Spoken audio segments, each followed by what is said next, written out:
चले भाई स्टार्ट करते हैं हम एडजस्टमेंट नंबर 2 से। क्या कह रहा है कि ओनर ने गुड्स ड्राइंग किए, गुड्स लेके चला गया।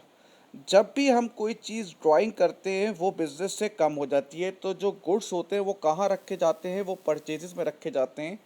135,000 से उसमें से कितने निकाल लिए ओनर ने? 4700 निकाल लिए, तो वहाँ से हमने कम कर दिए। बैलेंस शीट में कहाँ एडजस्टमेंट होगी? जो चीज़ ओनर निकालता है पर्सनल यूज़ के लिए उसे हम कहते हैं ड्राइंग। अब ड्राइंग कितनी दी हुई है? ये दी हुई ड्राइंग 11,900। उसमें हम ये मज़ीद जो गुड्स की ड्राइंग है उसको हम ऐड कर देंगे। थर्ड देख लें, क्या कह रहा है? Rent payable included a payment of 9,000 for the 6 months 30 November. Accounts कब तक के बना रहे हैं? सितंबर। पेमेंट कब तक की कर दी? नवंबर, अक्टूबर, नवंबर, यानी कि 2 महीने की आपकी प्रीपेमेंट हो गई। तो rent expense, rent payable, rent expense कितना है? ये आपका 15,000। कितने महीने की प्रीपेमेंट है बेटा? 2 महीने। कैसे? हमने पेमेंट कर दी नवंबर तक की, अकाउंट बना रहे हैं सितंबर, तो अक्टूबर नवंबर 2 महीने की पेमेंट है। कितने महीने में से? ये लिखा हुआ 6 महीने में से। तो ये आ जाएगा आपके पास 3,000। और ये 3,000 बेटा आपका करंट एसेट हो जाएगा अदर रिसीवेबल बैलेंस शीट में। अदर रिसीवेबल में ये बैलेंस शीट में चला जाएगा। उसके बाद कह रहा है जर्नल एक्सपेंस अक्रूड। अक्रूड आपको पता है ऐड होता है भाई।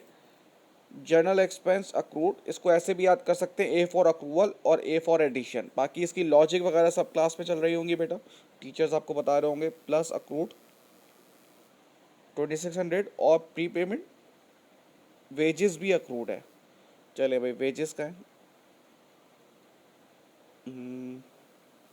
ये रहा वेजेस भी अक्रूड है, तो ये भी आप 1700 प्लस कर लेंगे।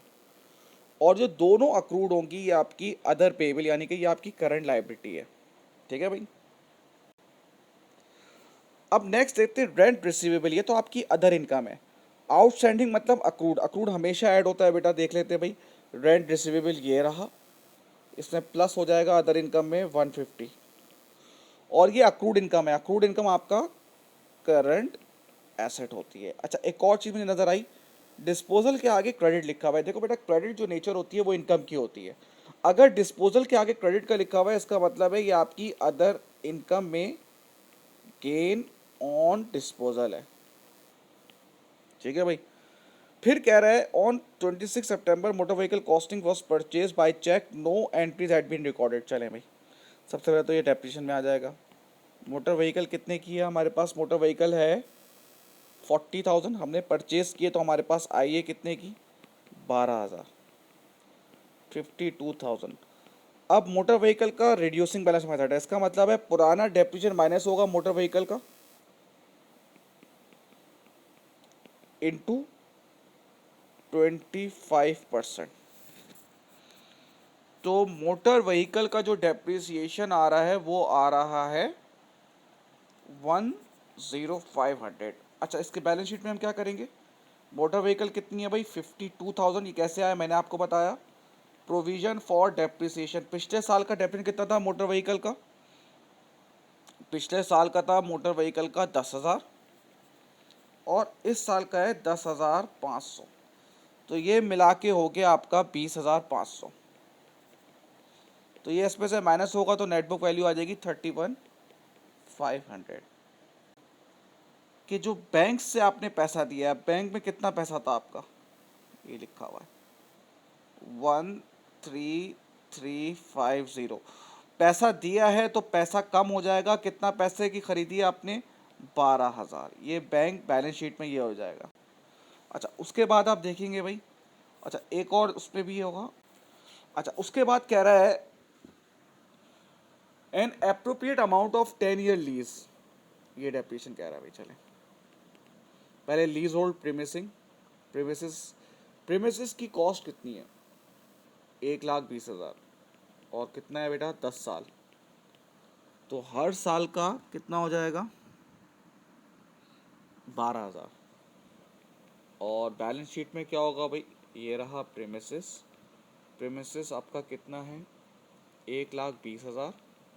इसका प्रोविज़न फॉर डेप्रिसिएशन पिछले साल का प्रीमिसेस का कितना था 72,000, इस साल का कितना है भाई 12,000। तो ये मिला के हो जाएगा 84,000, ये इसमें से माइनस हो जाएगा और माइनस होके 36,000। उसके बाद वो कह रहा है फिक्सचर एंड फिटिंग। चलें देखें फिक्सचर एंड फिटिंग का देख लेते हैं। डेप्रिसिएशन क्या कह रहा है 10% ऑन कॉस्ट।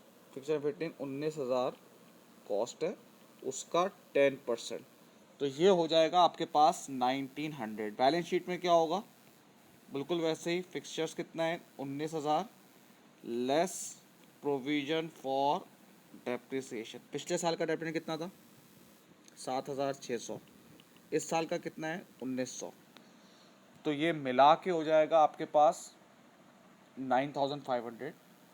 ये इसमें से माइनस होगा तो हो जाएगा ये भी 9,500।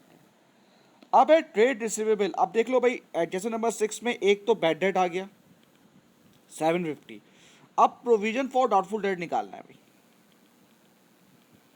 ओपनिंग प्रोविजन कितना दिया हुआ है, यहाँ कहीं दिया हुआ होगा प्रोविजन फॉर डाउटफुल डेट, ये दिया हुआ 3,000।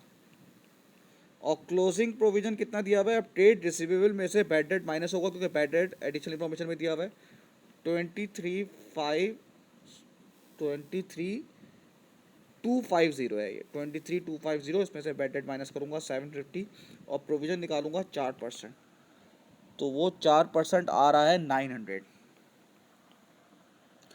3,000 से 900 गया है, इंक्रीज हुआ है डिक्रीज हुआ है, ऑब्वियसली बात है। देख लें यहाँ पे बैलेंस आएगा डिक्रीज, तो ये अदर इनकम हो जाएगी आपकी, डिक्रीज इन प्रोविजन कितनी है 2,100। अब बैलेंस शीट में क्या होगा भाई, करंट एसेट में ट्रेड रिसीवेबल आपके कितने थे 23,250। इसमें से मैं बैड डेट माइनस करूंगा 750 क्योंकि एडिशन इन्फॉर्मेशन में दिए हुए, तो ये हो जाएगा आपका 22,500। इसमें मैं इस साल की प्रोविजन क्लोजिंग जो है वो माइनस करूंगा। बैलेंस शीट में क्लोजिंग डेटा जाता है बेटा, तो ये जब माइनस हम करेंगे तो ये आ जाएगा 21,600। 21,600। अब यहाँ पर हम लोग इंटरेस्ट का करेंगे बेटा। इंटरेस्ट आपको दिया हुआ है, पहले तो 50,000 दिया हुआ है लोन और उसका इंटरेस्ट दिया हुआ है 6%, ये आ जाएगा 3,000। ये तो जाएगा आपका इनकम स्टेटमेंट में।